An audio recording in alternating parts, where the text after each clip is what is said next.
And welcome back to our program. I'm a big sports fan, as most of you who listen to my radio show know. Put a lot of things on our website about sporting events. I attend football, basketball, you name it, I like to go see it. And one of the nice things about our events, one of the things I look forward to, is where there's the Pledge of Allegiance to the flag, or there's the playing of the Star-Spangled Banner.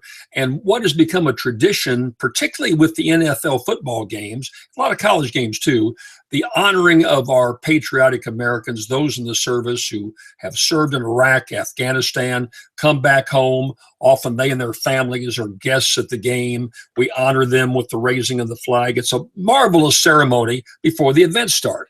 And I'm very high on it. You like it? I do. Hope you do too. Kudos to the NFL, particularly, that has the largest venue with the TV coverage and so much fan interest in being so patriotic that they do this before the games. Give them a pat on the back, right? Well, maybe not. You see, this is for-profit patriotism that we see on Sundays on many of these sporting events. It's come out, and it was supposed to be kind of hush-hush, that your tax dollars and my tax dollars are being given to NFL football teams so that they can have these little ceremonies. We pay them big money. $50–60 million have gone to the NFL alone for these events. And I'm stunned by it. I'm stunned by it. Now, first of all, remember that these NFL teams get huge public subsidies to begin with.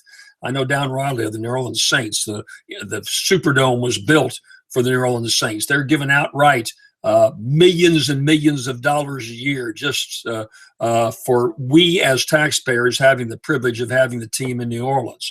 And I've written about this in my program before, that if you look at the economic return, it ain't all that much, quite frankly.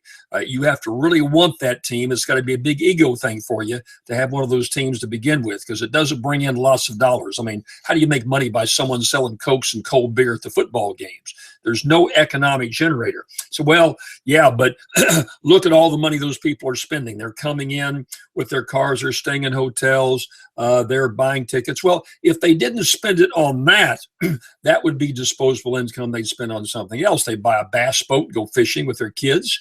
They would do other things with the money. These sales taxes would still come into the states. They'd get the same amount of money. It means nothing in terms of the public coffers, but millions and millions of dollars are going out. Now we find out that in spite of all these subsidies, it's patriotism for profit. And these teams are making millions and millions of dollars. Last year, the Atlanta Falcons got $1,500,000 that were given to them to host these little ceremonies before your games. Baltimore Ravens, $884,000. Buffalo Bills, $679,000. Green Bay Packers, $600,000.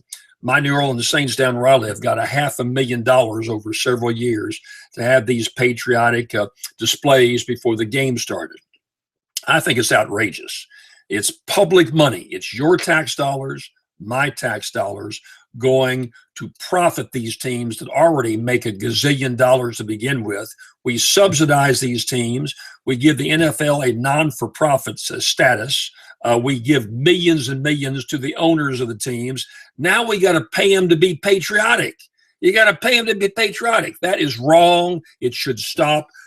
Give the money back to the taxpayers, at least give it to some charity. But going on like this doesn't make any sense. I think it's a blemish in the end, and I don't know why the NFL wants more blemishes. I mean, you got the Ray Rice, Adrian Peterson, all these thugs that beat up their wives.